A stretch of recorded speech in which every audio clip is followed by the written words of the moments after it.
एक छोटे से गांव में रमेश नाम के आदमी की समोसे की छोटी सी दुकान थी। वह अपने समोसे बेचा करता था और उसके समोसे काफी स्वादिष्ट हुआ करते थे। वहीं दूसरी ओर दूसरे समोसे वाले की बड़ी दुकान थी। वहां उसकी दुकान पर कोई भी नहीं जाया करता था, क्योंकि सभी लोगों को रमेश की दुकान के ही समोसे से अच्छे लगते थे। अरे भैया, तुम तो कमाल के समोसे बनाते हो। ऐसा समोसा तो मैंने आज तक नहीं खाया। धन्यवाद भाई साहब, यह सब आपकी दुआएं हैं। कोशिश यही रहती है कि हर बार स्वाद बढ़िया। भाई एक प्लेट और देना, घर वालों को भी खिलाना है। वह तो रमेश के समोसे के दीवाने हैं। रमेश फिर से समोसे प्लेट में परोसता है और बाकी ग्राहकों को देता है। भीड़ लगी रहती है। उसके समोसे देखते ही देखते सारे बिक जाते हैं और रमेश यह देखकर बहुत ही खुश हो जाता है। अरे वाह, आज भी बिक्री बढ़िया हो रही है। इसी मेहनत से मैं अपने सपनों को पूरा कर पाऊंगा। अगर ऐसी ही बिक्री होती रही तो ऊपर वाले ने चाहा तो एक अच्छा सा घर बना लूंगा और एक अपनी दुकान खोल लूंगा। रमेश दुकान बंद करके अपने घर चला जाता है। रमेश की दुकान से कुछ दूरी पर सेठ जी की बड़ी सी दुकान होती है। वहां भी समोसे बिकते हैं, लेकिन कोई ग्राहक नहीं आता। सेठ जी और उनका नौकर बात कर रहे होते हैं। देख रहे हो उस छोटे दुकानदार रमेश की दुकान पर कितनी भीड़ लगी रहती है। हमारे यहाँ तो कोई झांकने भी नहीं आता। साहब, उसके समोसे का स्वाद ही ऐसा है, सब लोग तारीफ करते नहीं थकते। ऐसा कब तक चलेगा? यह छोटा दुकानदार हमारी दुकान बंद करवा कर मानेगा? कुछ करना होगा, वरना हम बर्बाद हो जाएंगे। ये बात तो तू बिल्कुल ठीक कह रहा है। अगर ऐसे ही चला रहा तो हमारा तो निवाला निकल जाएगा। लेकिन साहब, इसमें आपकी भी गलती है। मैं आपसे कहता हूँ कि हमें अच्छा सामान लगाना चाहिए, लेकिन आप कल का बिका हुआ बासी भुट्टा समोसे के अंदर भरवा देते हो तो लोगों को स्वाद नहीं आता। रमेश हमेशा अच्छा सामान रखता है। रमेश की दुकान पर एक बड़े खानदानी व्यक्ति का नौकर आता है। भाई साहब, मेरे यहाँ शादी है, हमें 500 समोसे चाहिए। ये रहा एडवांस, कल सुबह तक समोसे तैयार चाहिए। इतना बड़ा ऑर्डर हमने पहले कभी इतना नहीं बनाया, लेकिन मैं कोशिश करूंगा आपका काम समय पर होगा। अरे देखो भाई, समोसे में कोई गड़बड़ नहीं होनी चाहिए और समोसे एकदम अच्छे बने होने चाहिए। अगर कुछ गड़बड़ हुई तो हमारे साहब की बहुत बेइज्जती हो जाएगी। नहीं साहब, ऐसी कोई बात नहीं होगी। आप बिल्कुल भी चिंता मत कीजिए। मैं समोसे बहुत ही अच्छे बनाने की कोशिश करूंगा। आप बेफिक्र हो जाइए और आपका ऑर्डर समय से पहले तैयार हो जाएगा। धन्यवाद, मुझे तुमसे यही उम्मीद थी। तो ठीक है, मैं कल आता हूँ। रमेश खुश होता है और काम में जुड़ जाता है। वहीं से सेठ जी दूर से यह सब देख रहे होते हैं। ये तो बहुत बड़ा ऑर्डर है। अगर रमेश इसे पूरा कर लेगा तो उसका नाम और भी बढ़ जाएगा। हमें कुछ करना होगा। पर साहब, हम इसमें कर भी क्या सकते हैं? तू कुछ मत कर, अब जो भी करना है मुझे करना है। सेठ गांव के बाहर एक चोर से मिलने जाता है। अरे सेठ जी, यह दुनिया बड़ी अजीब है। कभी कभी तो वह लोग भी चोरों से मिलने चले आते हैं जो खुद को सबसे ईमानदार समझते हैं। हाँ, सही कहा। पर आज मैं यहाँ किसी और कारण से आया हूँ। तुमसे कुछ जरूरी बात करनी है। ओ, ऐसा क्या है सेठ जी जो आपको यहाँ खींच लाया? कल सुबह एक समोसे वाला यहाँ से गुजरेगा। वह अपने सिर पर टोकरी रखे होगा, उसमें गरम गरम समोसे होंगे। तुम्हें उसके सारे समोसे गिरा देने हैं, ठीक है? सेठ जी, आपका काम हो जाएगा, लेकिन यह आखिरी बार होगा। मैं अब अपने पुराने रास्ते पर वापस नहीं जाना चाहता, पर आपकी बात मानते हुए यह काम करूंगा।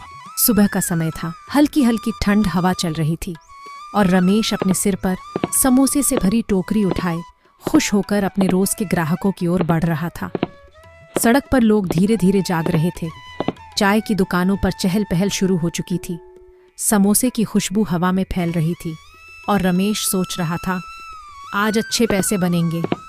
तभी वह चोर आकर रमेश के सारे समोसे गिराकर भाग जाता है। रमेश के सारे समोसे बहुत ही दूर जाकर गिरते हैं और रमेश यह देखकर बहुत ही दुखी हो जाता है। हाय ऊपर वाले, ये मेरे साथ क्या हो गया? मेरी तो सारी मेहनत मिट्टी में मिल गई। मैं तो समोसे का बड़ा ऑर्डर लेकर निकला था। अब अगर समय पर समोसे नहीं पहुंचाए तो वह लोग बहुत गुस्सा करेंगे। रमेश अपनी दुकान पर आ जाता है और अगले दिन वह लोग आते हैं और रमेश को बहुत ही सुनाकर चले जाते हैं। रमेश को फिर से एक छोटा ऑर्डर मिलता है। वह फिर से पूरी लगन से समोसे तैयार करता है, लेकिन इस बार भी समोसे खराब निकलते हैं। वह हैरान हो जाता है। रात को जब वह सो रहा होता है, उससे कुछ आहट सुनाई देती है। यह कौन है जो मेरे सामान के पास आ रहा है? रमेश देखता है कि सेठ का नौकर आकर समोसे के सामान में कुछ मिला रहा है। वह चुपचाप यह सब देखता है। अगली सुबह रमेश ने ठान लिया कि अब वह चुप नहीं बैठेगा। पूरी रात उसे नींद नहीं आई थी। वह सेठ जी और चोर की साजिश के बारे में सोचता रहा, लेकिन अब उसने फैसला कर लिया था कि वह पुलिस के पास जाएगा और न्याय की गुहार लगाएगा। साहब, कल जब मैं अपने समोसे लेकर जा रहा था तब अचानक से एक चोर ने मेरे सारे समोसे गिरा दिए। पहले तो मैंने सोचा कि यह सिर्फ एक शरारत है, लेकिन फिर मैंने देखा कि कुछ और ही खेल चल रहा है। अरे क्या तुमने कुछ और देखा? जी साहब, मैंने खुद सेठ जी के चोर को अपनी समोसे की सामग्री में कुछ मिलाते हुए देखा। मैं दूर से यह सब चुपचाप देख रहा था, पर कुछ कहने की हिम्मत नहीं जुटा पाया। वह कोई पाउडर था जिसे उसने जल्दी जल्दी मेरे सामान में मिला दिया और वहां से भाग गया। यह तो बहुत बड़ी बात है। अगर तुमने इसे पकड़ा नहीं होता तो बहुत बड़ा नुकसान हो सकता था। यह मिलावट का मामला है और लोगों की सेहत के साथ खिलवाड़ हो रहा है। हम इसे हल्के में नहीं ले सकते। मुझे यकीन है कि सेठ जी इसके पीछे हैं। उनका चोर ऐसा खुद से नहीं कर सकता। उन्होंने ही उसे यह सब करने को कहा होगा ताकि मेरी दुकान बंद हो जाए और मेरा नाम खराब हो जाए। यह मामला अब और गंभीर हो गया है। यूं ही नहीं छोड़ सकते। सबसे पहले हमें उस चोर का पता लगाना होगा और उससे पूछताछ करनी होगी। अगर उसने यह सब सेठ जी के कहने पर किया है तो हमें उनके खिलाफ भी कदम उठाना पड़ेगा। साहब, बस आप मेरी मदद कर दें। मैं साबित करना चाहता हूं कि मैं निर्दोष हूं और यह सब एक साजिश है। रमेश पुलिस वाले को लेकर अपने साथ सेठ जी की दुकान पर जाता है। क्या हुआ साहब, आज आप हमारी दुकान पर कैसे आ गए? रमेश ने तुम्हारे नाम की कंप्लेंट की है कि तुमने किसी चोर के साथ मिलकर रमेश के सारे समोसे गिरवा दिया है और उसके समोसे में मिलावट करवाई। तुमने मेरे समोसे गिरवा दिया और उसमें मिलावट भी करवाई है। मैं तुमसे इसकी शिकायत करूंगा। ये सारी बातें गलत है। मैंने ऐसा कुछ भी नहीं करा। ये जो तुम बोल रहे हो वो सब झूठ है। पुलिस वाला तभी उस चोर को बुलाता है जिसने समोसे में मिलावट की थी। वह चोर उस समय बहुत घबराया हुआ था, क्योंकि उसे पता था कि अगर उसे पकड़ लिया गया तो उसकी सच्चाई सबके सामने आ जाएगी। तूने यह क्यों किया? बेकार किया, लोगों का पैसा और स्वास्थ्य का नुकसान किया। वह चोर अपनी गलती को समझता है और कहता है, मुझे माफ कर दो। मैं यह सब सेठ जी के कहने पर किया था। वह चाहते थे कि रमेश अपनी दुकान बंद कर दे और उनकी दुकान के पास से हट जाए। क्या तुम यह कह रहे हो सेठ जी ने तुम्हें ऐसा करने के लिए कहा था? यह तो बहुत गंभीर बात है। हाँ सर, सेठ जी ने मुझसे कहा था कि अगर मैं रमेश के समोसे में मिलावट कर दूंगा तो लोग उनकी दुकान से दूर चले जाएंगे और उनकी दुकान को फायदा होगा। मैंने सोचा कि बस थोड़े पैसों के लिए यह सब कर लेना सही होगा। लेकिन क्या तुमने सोचा कि तुम किसकी सेहत से साथ खेल रहे? मैंने सोचा नहीं था। मुझे बस पैसों की जरूरत थी। अब मैं समझ गया हूँ कि यह गलत था। मुझे अपनी गलती का एहसास हो गया है। देखो, तुम्हारी इस हरकत ने सिर्फ तुम्हें ही नहीं बल्कि एक पूरे समुदाय को प्रभावित किया है। सेठ जी का काम करना गलत है, लेकिन तुम भी अपनी जिम्मेदारी से भाग नहीं सकते। मैं सच में माफी चाहता हूँ। मैं सब कुछ बदलने का वादा करता हूँ।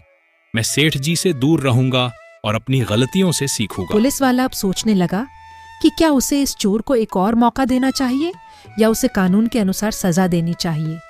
लेकिन उसने देखा कि चोर में सुधार की चाहत है और शायद यह उसे एक बेहतर इंसान बना सके। पुलिस वाले ने चोर को छोड़ दिया और सेठ जी को पकड़कर ले गया। रमेश की दुकान अब फिर से बहुत अच्छी चलने लगी थी। पहले की तरह ग्राहकों की भीड़ उसके पास वापस आ गई थी। लोग उसके समोसे की तारीफ कर रहे थे और उसकी दुकान के बाहर लंबी लंबी लाइन लगने लगी थी।